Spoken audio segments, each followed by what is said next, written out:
আসসালামু আলাইকুম। কী অবস্থা সবার? আশা করি সবাই ভালো আছো। তো আজকে বিয়ে নিয়ে কিছু আলোচনা করব। যারা বিয়ে করে নাই বা বিয়ে করছে অলরেডি, তাদের জন্য কথাগুলো খুবই হয়তো ইম্পর্টেন্ট হবে। সবাই অনেক কিছু শিখতে পারবে। তো যাই হোক, আমি কথাগুলো একটু মনোযোগ সহকারে আপনারা একটু শোনেন, হ্যাঁ? আর যারা তোমরা ছোটরা আসছো, তোমরা একটু কথাগুলো মনোযোগ দিয়ে শুনো, যারা এখনও বিয়ে করে নাই বা বিয়ে করার প্ল্যান করতেছো। তো কিছু পয়েন্ট আকারে আমি কথাগুলো বলতেছি তোমাদের, যাতে বুঝতে সুবিধা হয়। তো 1 নম্বরে তোমাদের যেটা আমি বলবো, তুমি যাকেই ভাই বিয়ে করো না কেন, তার কিন্তু ভাই খুঁত থাকবেই।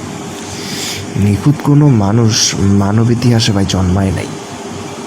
দাম্পত্য সাথীর খুঁতের দিকে তাকিয়ে থাকলে তার যোগ্যতাকে তুমি দেখতে পাবা না কোনো দিন।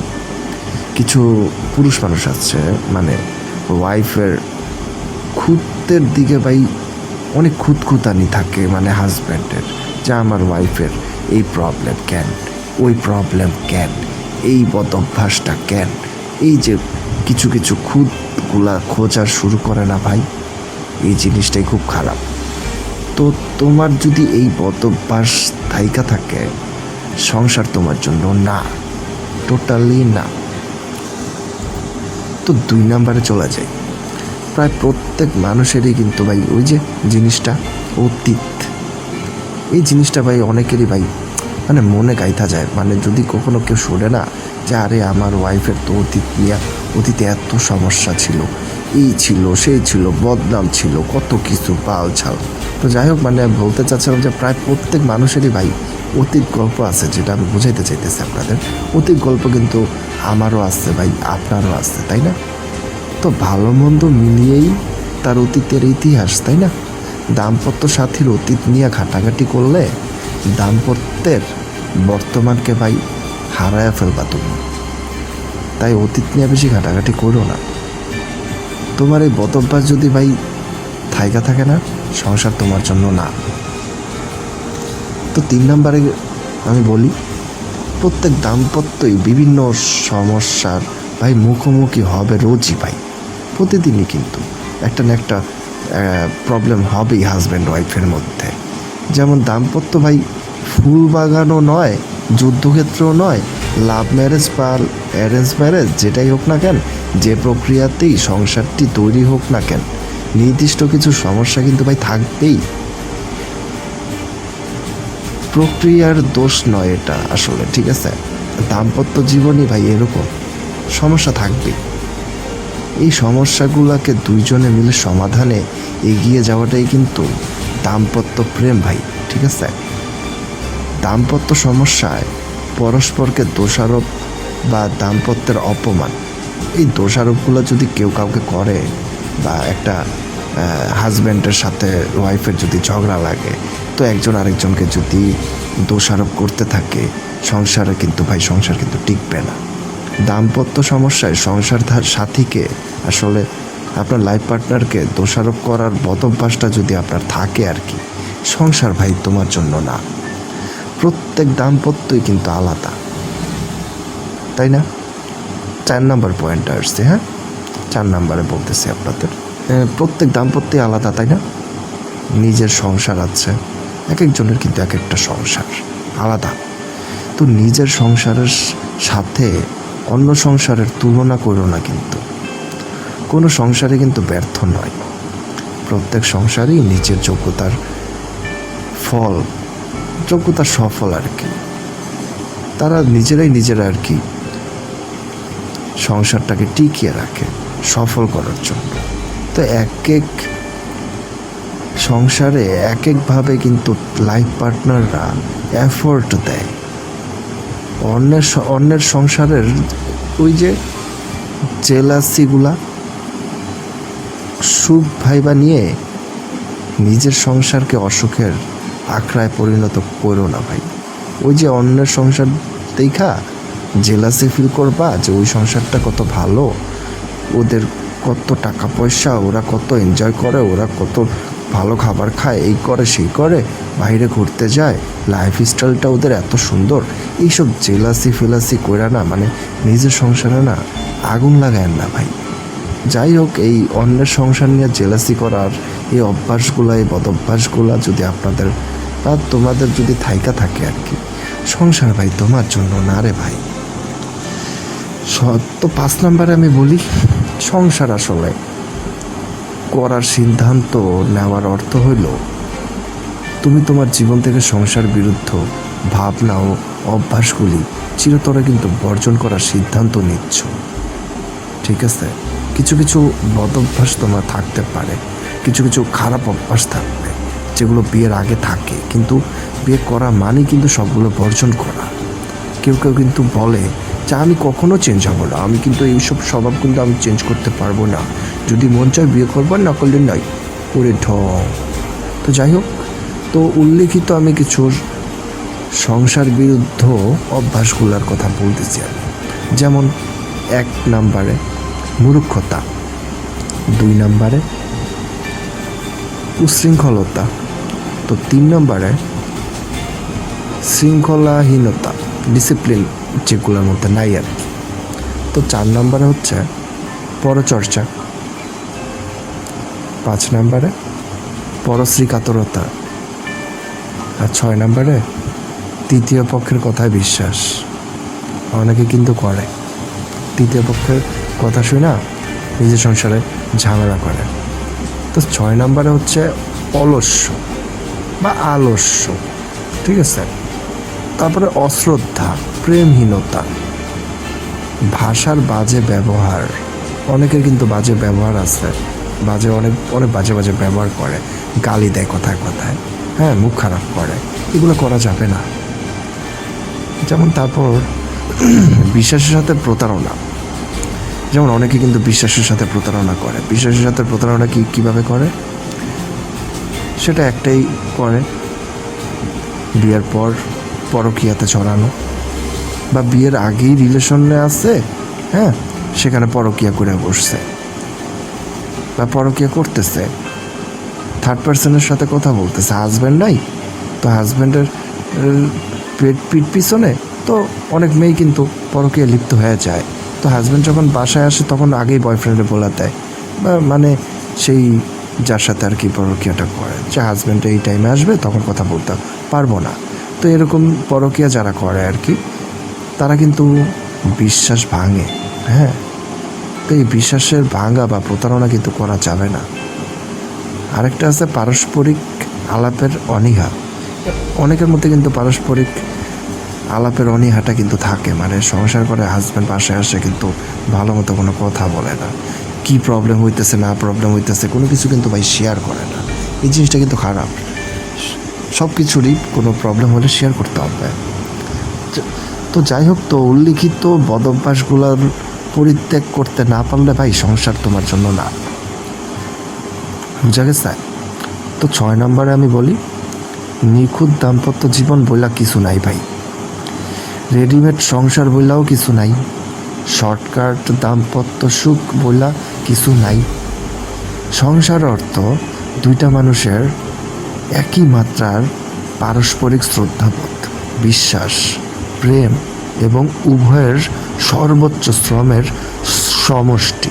একটা চারা যদি আপনি রোপণ করেন, ওই গাছটা অনেক বড় হবে, একদিন ফল দিবে। পরিচর্যা না করলে না ভাই, ধুকতে ধুকতে দ্রুতই ভাই মইরা যাবে। একটা গাছের পরিচর্যা না করলে যা হয় আর কি। তুমি যদি পরিচর্যার মানসিকতাহীন একজন খামখেয়ালি ব্যক্তি হয়ে থাকো না, সংসার ভাই তোমার জন্য না। তো 7 নম্বর পয়েন্টে আসি, সংসার ও আর্থিক সক্ষমতা পরস্পরেরই কিন্তু ভাই পরিপূরক, হ্যাঁ। তো সংসার রক্ষা করার জন্য ভাই সংসার শুরু করার আগেই কিন্তু তোমাকে উপার্জনের ব্যবস্থাটা করতে হবে। উপার্জন ছাড়া কিন্তু সংসার করার ভাবনাটাই কিন্তু ভাই তামাশা ছাড়া আর কিছুই না। এটা কিন্তু বড়ই অপরাধ, অনেক বড় অপরাধ ভাই। আর উপার্জনের ব্যবস্থা নিশ্চিত থাকলে তবে সংসার শুরু করার আগে কখনোই ভাই উদ্বিগ্ন হয়েও না। এই যে তুমি টাকা উপার্জন করতেছো, এই উপার্জনে সংসার রক্ষা করতে পারবা কিনা, সংসার আমি রক্ষা করতে পারবো কিনা, নিজের যোগ্যতার চাইতে ভাই বেশি যোগ্য কাউরে বা নিজের অবস্থানের চাইতে বেশি উচ্চ অবস্থানে কারো সাথে দাম্পত্য করতে ভাই চায়ও না। কাছাকাছি সামাজিক অবস্থানেরও মানসিকতার আর কি দুইজন মানুষের দাম্পত্য আর্থিক চাহিদা সমস্যা ঘটায় না আর কি। মানে দুইজনের যদি মিল থাকে বা একটা দুইজনের মধ্যে যদি সামঞ্জস্য থাকে, দুজন যদি মধ্যে বোঝাপড়া থাকে, ভালো মানায় নিতে পারে একজন আরেকজনকে।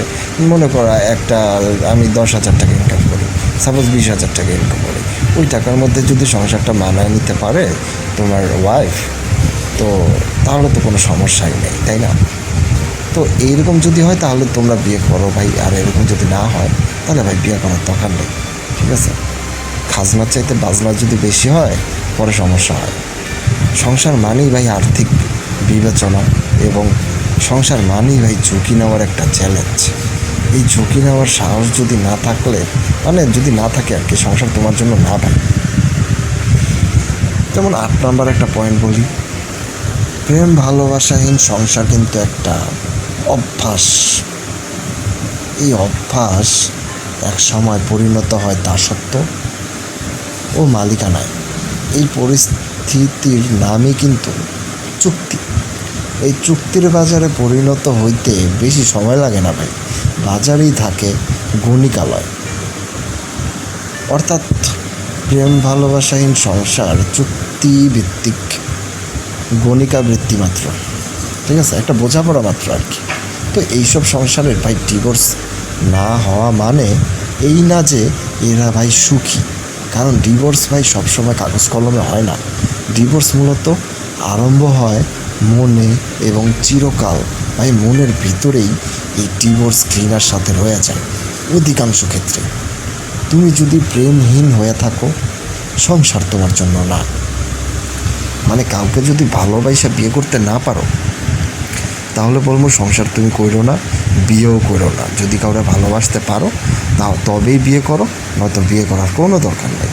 সে মেয়েটা হোক গরিব, সে মেয়েটা হোক ধনী, তুমি শুধু ভালোবাসো কি না সেইটাই ইম্পর্টেন্ট। তুমি তার সাথে সংসার করতে পারবা কি না সেইটাই ইম্পর্টেন্ট। সে গরিব হোক বা রাস্তার ফকিন্নি হোক বা তার আর্থিক সমস্যা হোক, এত কিছু ভাই দেখার কোনো দরকার নেই, কোনো দরকার নেই। তুমি যার সাথে হ্যাপি থাকবা তার সাথেই একেবারে ফিক্সড মানে ডিসিশন নিয়ে নাও যে হ্যাঁ তার সাথে আমি সারা জীবন থাকবো। তার আগে পিছে কী আছে না আছে ভাই আমার দেখার দরকার নাই। কারণ ভবিষ্যতে যদি আমি এমন একটা মেয়ের বিয়ে করি যে তার আমি ভালোই বাসি না, আমি সংসার করতেই পারবো না, মানে সংসার কেমনে করবো আমার বুঝাবা? তুমি যদি ওই ফিলি যদি না করতে পারো, হ্যাঁ অ্যারেঞ্জ ম্যারেজ কইরা ভালো না বাইসা যদি কাউরের ওই তোমার হোক বউটারে যদি তুমি ফিল করতে না পারো, তুমি যদি শান্তিতে মানে টাচ না করতে পারো, ভালোবাসা দিতে না পারো, তাহলে তোমার তো বিয়ে করার দরকার নাই ভাই, ঠিক আছে? ওই মেয়েটারও কষ্ট দেওয়ার কোনো দরকার। তো যাই হোক 9 নম্বরে বলি, সংসার ভাই আরম্ভ করার আগেই অতীতের তৃতীয় কারো প্রেমকে, বন্ধু বান্ধবকে বা হারানো প্রেম স্মৃতিকে, বা ওই যে এক্স বয়ফ্রেন্ডের কথা বলতেছি আর কি, মানে চিরতরে কিন্তু ভাই অতীতেই মানে চিরতরে কিন্তু অতীতেই ফেলে আসতে হবে। বর্তমান দাম্পত্য সাথীর সাথে প্রতারণার আরেক নাম কিন্তু প্রাক্তন ভাই, এক্স বয়ফ্রেন্ড বা এক্স গার্লফ্রেন্ড। প্রেম সাথীকে প্রেম সাথীকে মনের ভিতরে ভাই জিয়া রাখে ভাই, ওরা মনের মধ্যে পুষা রাখে। মানে এমন, আমি শর্টকাটে আমি বলি, মানে বুঝিয়ে বলি, আমি হয়তো তোমাদের বুঝতে কষ্ট হইতেছে। তো যাই হোক, মানে আছে না কিছু কিছু, মানে একটা ছেলের লাইফে একটা মেয়ে মানে তার গার্লফ্রেন্ড ছিল কিন্তু বিয়ে করছে আরেকজনকে, হ্যাঁ, তো ওই ছেলেটা ফিল করতেছে মানে ওই মেয়েরে ভুলতে পারতেছে না। বা একটা মেয়ে বিয়ে করছে ঠিকই কিন্তু সে তার এক্স বয়ফ্রেন্ডে ভুলতে পারতেছে না, যদি তার মনের মধ্যে জিয়া রাখতেছে। এতে কি হইতেছে, 3টা লাইফ কিন্তু নষ্ট হইতেছে, ঠিক আছে? তো অতীতের যদি এইসব প্রেম ভালোবাসা এগুলো নিয়ে, বন্ধুবান্ধব নিয়ে, অতীতের কিছু স্মৃতি নিয়ে যদি তুমি ভাই বিয়ে করে থাকো, তাহলে ভুল করবা ভাই। এই বদ অভ্যাস ভাই পরিত্যাগ করতে না পারলে না, সংসার ভাই তোমার জন্য না। তো 10 নম্বরে বলি, আমি লাস্ট একটা পয়েন্টের কথা বলি, সংসার করো ঠিক আছে, সংসারই পরিপূর্ণতা, কিন্তু সংসার তখনই করো যখন তুমি সংসার করার যোগ্য হইয়া উঠবা। অন্যথায় ভাই আরেকটা মানুষের সুন্দর জীবন রে ভাই নষ্ট কইরা দিও না ভাই। মানুষরে ভালোবাসো, সংসার ভাই না কইরা হইলেও ভাই ভালোবাসো, সংসার কইরা হইলেও ভালোবাসো, কিন্তু ভাই ভালোবাসা জিনিসটা থাকতে হবে, হ্যাঁ। আর যেই সব কথাগুলো বললাম এগুলো একটু মাথায় খাটায়ও, এই কথাগুলো না একটু ভাইবা তারপরে বিয়ের ডিসিশন নিও যে তুমি কি এইসব জিনিসগুলো পারবা কি না, ঠিক আছে? তো যাই হোক, অনেক তো লেকচার দিলাম বিয়া নিয়ে। মানে আমার অবস্থা কিন্তু ভাই সেম, সত্যি কথা বলতে আমি জবলেস, আমার কিন্তু তেমন কোনো কামাই টামাই নাই, তো আমি আর্নও করি না, যার কারণে আমি কিন্তু এখন বিয়ে করার কিন্তু সাহস আমি পাই না বা পাইতেছি না। তো সো হোয়াট, আমি বিয়ে করতে পারতেছি না, কী হয়েছে? আমি কি আরেক বাড়ির একটা মেয়েকে আই না আমি কষ্টে রাখবো? আমার তো সেই অধিকারটা নাই। আরেকটা মেয়ের লাইফ কেন নষ্ট করবো, তাই না?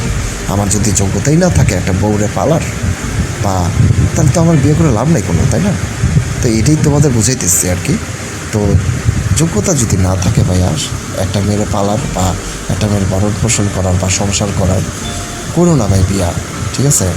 মানুষকে ভালোবাসো ঠিক আছে, কিন্তু সংসার না কইরা হইলেও হ্যাঁ ভালোবাসো, সংসার করার দরকার নেই। এমনিই তুমি ভালোবাসতে পারবা মানুষকে, সংসার করে কী হবে? শুধু অশান্তি হবে আর কিচ্ছু না। আর যেসব কথাগুলো বলছি এগুলো যদি মাইনা তোমরা বিয়ে করতে চাও তাহলে করতে পারো, কোনো সমস্যা, ঠিক আছে? তো যাই হোক, এই বিশাল বিয়ের কথা বলতে বলতে মানে মাথায় আমার পুরো আমার নিজেরই মাথা ঘুরাইতেছে। তোমরা ঠিক আছে তো? যাই হোক, কথাগুলো কিন্তু অনেক সিরিয়াস, হাইসা উড়ে হাসতেছি, ঠিক আছে, কিন্তু কথাগুলো হয়তো একবার শুনছো বা দ্বিতীয়বার আবার শোনো, মনোযোগ দিয়ে যদি না শুনে থাকো দ্বিতীয়বার শোনো, ঠিক আছে? কাজে লাগবে কথাগুলো, কাজে লাগবে, শোনো। তো যাই হোক, আল্লাহ হাফেজ, ভালো থাকো সবাই।